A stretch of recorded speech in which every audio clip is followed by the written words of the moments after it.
En esta edición de Educas Nitio conversamos con el doctor Jorge de la Cruz, socio del área de proyectos eléctricos y derecho ambiental de LQG, para entender dos temas que afectan directamente al desarrollo del país: la eficacia del Sistema Nacional de Evaluación de Impacto Ambiental, CIA, y el rol del marco legal en la prevención de conflictos sociales alrededor de proyectos eléctricos. Doctor de la Cruz, muchas gracias por acompañarnos. Para empezar, ¿podría contarnos brevemente qué es exactamente el CIA y por qué resulta tan relevante cuando hablamos de grandes proyectos de energía como hidroeléctricas o líneas de transmisión? Sí, mucho gusto, más bien muchas gracias por la invitación. De hecho, el CIA es el sistema de evaluación de impacto ambiental que se maneja en el país.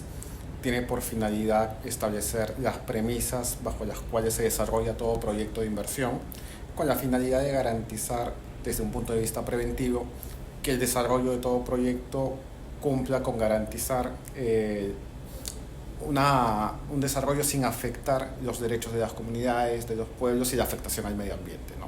Entonces se asumen una serie de compromisos que deben ser cumplidos por los titulares de desarrollo de proyectos, y dentro de ellos están todos los proyectos del sector energético, principalmente para la parte de desarrollo.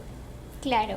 Bueno, una vez teniendo esa introducción, ahora vamos a tratar el primer bloque, que trata de la eficacia, los vacíos normativos y la celeridad del CIA. Muchas veces se dice que los proyectos eléctricos demoran por culpa de la burocracia ambiental. De su experiencia, ¿esto es realmente así? ¿O el problema es más bien la falta de planificación temprana? Desde el punto de vista de proyectos eléctricos, no solamente es un problema de la materia ambiental, ¿no? Por ejemplo, tenemos que la ley de concesiones es una ley que data desde el año 1992, y es una ley que en la parte por lo menos de permisos no ha sufrido mayor modificación normativa.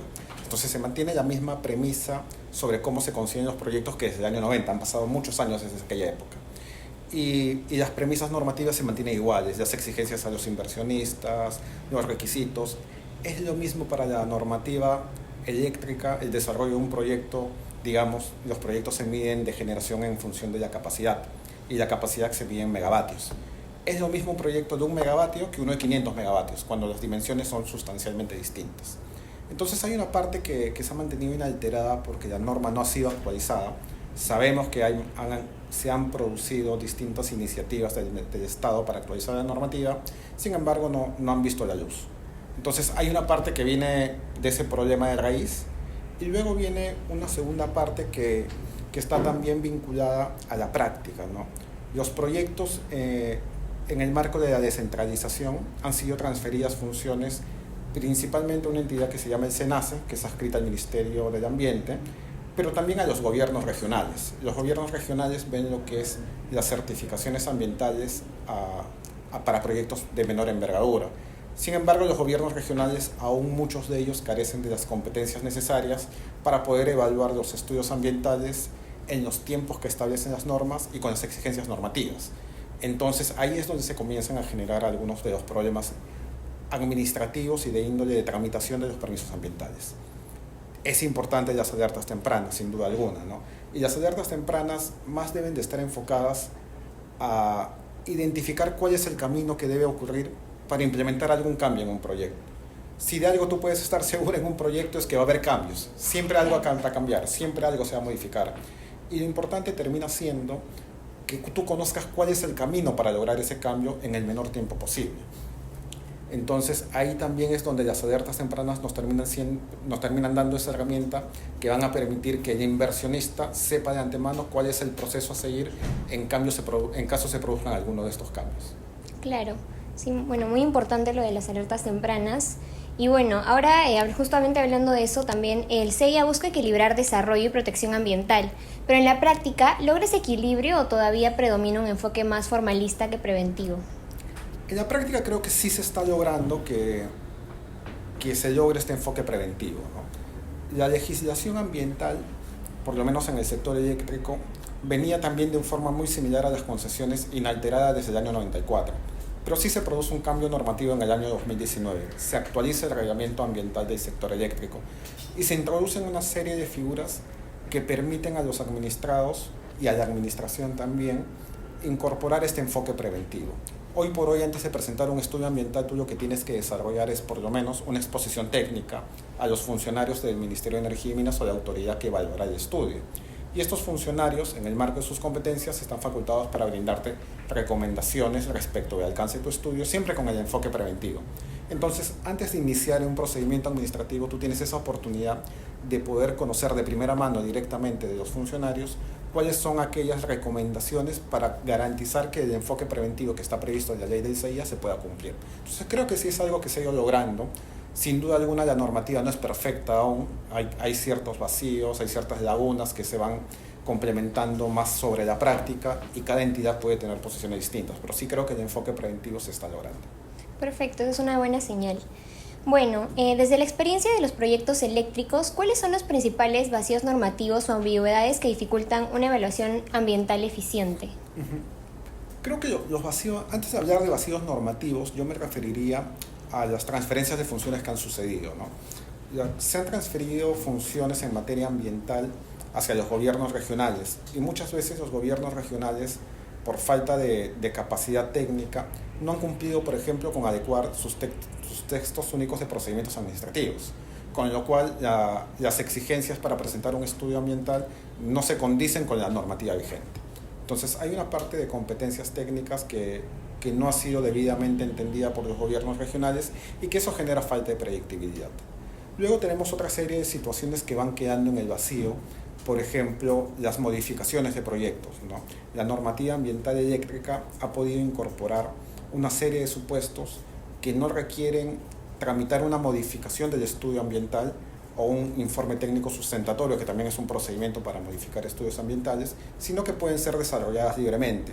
Sin embargo, creo yo que esos supuestos que están contenidos en la normativa ambiental eléctrica son insuficientes o necesitan una verificación de mayor detalle, porque suceden casos en los que SENACE, que es la autoridad adscrita al Ministerio del Ambiente, y el Ministerio de Energía y Minas no comparten los mismos criterios de evaluación. Y la forma y el motivo por el cual no comparten esos criterios de evaluación terminan siendo porque la normativa puede ser interpretada de una forma distinta para ambos y porque no es del todo clara. Entonces, muchas veces suceden esas cuestiones. Ok, perfecto. Uno de los retos actuales es lograr celeridad sin perder rigor técnico. ¿Cree usted que es posible agilizar los procesos de alguna manera? Sí, yo creo que sí. Como te comentaba, uno de los problemas que existen es que la normativa no hace mucha diferencia entre los proyectos en función de las dimensiones o en función de su naturaleza. Es casi lo mismo, por lo menos en tramitación de títulos habilitantes eléctricos, que un proyecto que de una capacidad pequeña, de 1 megavatio, que puede ser de autoconsumo, los paneles en los techos para abastecer a una industria, pueda necesitar el mismo permiso que una central de generación de 500 megavatios, algo que pueda atender a una gran cantidad de población. Entonces, pueden darse supuestos donde los títulos habilitantes, las concesiones, las autorizaciones, puedan de alguna forma reenfocarse para que los requisitos sean más acordes a la naturaleza de tu proyecto. Si es que tú quieres hacer un autoconsumo, no es lo mismo que inyectar energía al sistema. Si inyectas energía al sistema, tendrá que haber una mayor exigencia técnica porque se tiene que garantizar la confiabilidad de todo el país. Pero si tú eres el autoconsumo, el único eventual perjudicado con una central eres tú, porque no tomarás la energía. Entonces sí pueden darse flexibilización de permisos y de requisitos. Y eso va acompañado también con los tiempos. Los tiempos para evaluar una central pequeña o una central grande son los mismos. Entonces no hace ningún sentido que una central de autoconsumo muy pequeña tenga que esperar 60 días hábiles para un permiso y una central grande para inyectar energía al sistema también tenga el mismo tiempo. Debería haber una suerte de flexibilización en función del origen de la naturaleza del proyecto. Es algo que puede porque darse. no son lo mismo. No son lo mismo. Muy bien. Ahora, pensando en el futuro, ¿qué reformas o ajustes regulatorios considera urgentes para que el CIA responda de manera más eficaz a los nuevos desafíos del sector energético y a la ejecución de grandes proyectos de infraestructura? Yo creo que siempre hay otros sectores que van quizá algunos pasos más adelantados que electricidad, ¿no? Si bien el sector minero energético es el que casi siempre marca alguna pauta en lo que es la normativa del CIA, pero siempre, por ejemplo, en minería y hidrocarburos están un pasito más adelante que electricidad. Y por ejemplo, en minería existe una figura que se llama la ficha técnica ambiental. Las certificaciones ambientales hoy sabemos que son las declaraciones de impacto ambiental, los estudios de impacto ambiental semidetallados y los estudios de impacto ambiental detallados. Sin embargo, la ficha técnica es un estudio más flexible, más ágil, que en función de determinadas características permite obtener un plazo de tramitación más rápido.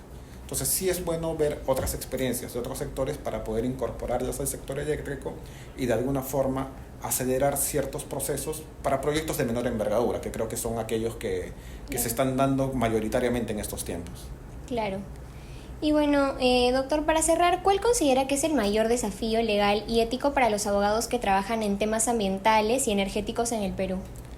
Desde el punto de vista legal, creo que uno de los desafíos es que gran parte de la normativa del CIA y del Reglamento de Protección Ambiental en las Actividades Eléctricas necesita una interpretación. Y esa interpretación debe ir correlacionada entre el desarrollo del proyecto y la protección y la prevención del medio ambiente.